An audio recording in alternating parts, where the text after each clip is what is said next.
Hello and welcome back to IT Performance. Today I will be installing my Intel SSD M.2 PCI Express NVMe card into my computer. It's a 256 card that I have already done an unboxing with. Okay, if you haven't already, please subscribe and enjoy the video. So the first thing you need to do is get the drive out. That's the drive there, and then I need to turn off the computer. Surprise, surprise. It's quite bright. It's coming into summer here in New Zealand, or New Zealand.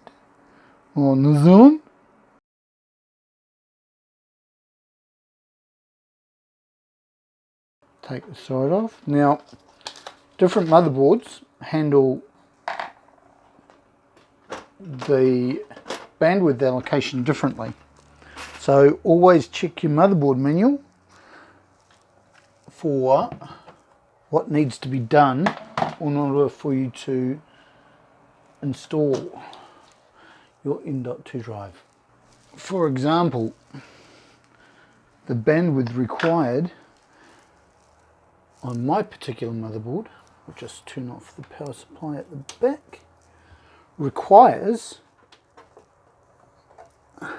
in one option, for SATA ports 4 and 5 to be unused. Luckily, they're the only two ports in my computer that are unused. Oh, just ground myself.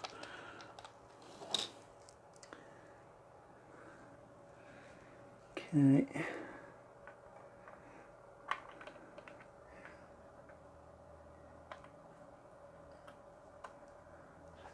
Slide that in there.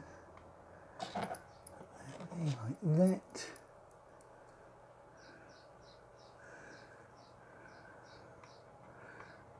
Now, I'm not planning on using it excessively, so at this stage I will not have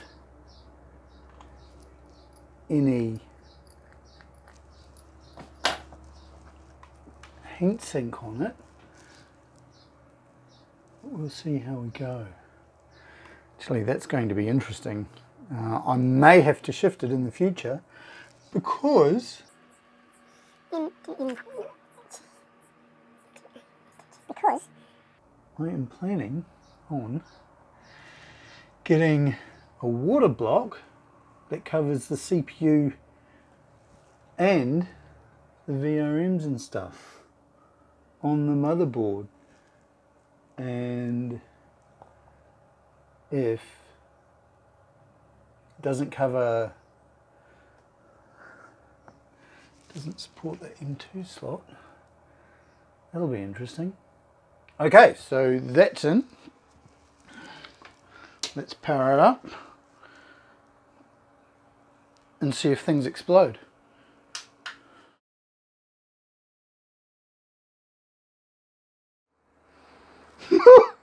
Gee, well, that was interesting.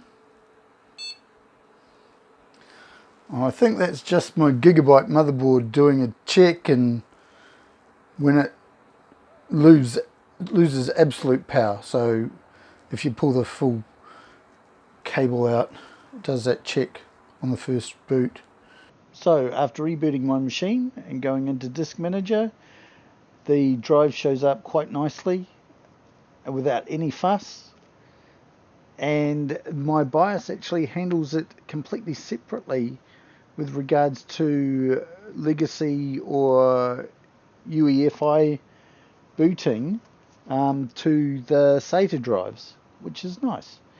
And it's showing up there as H drive at the moment, and that is after I have done the dual boot setup, and at the moment it has got a very very, very basic Windows 10 install on it, which I will go through the dual boot setup in my next video, part 2 of the 3-part, and then to show you exactly what I had to go through to get that up and working.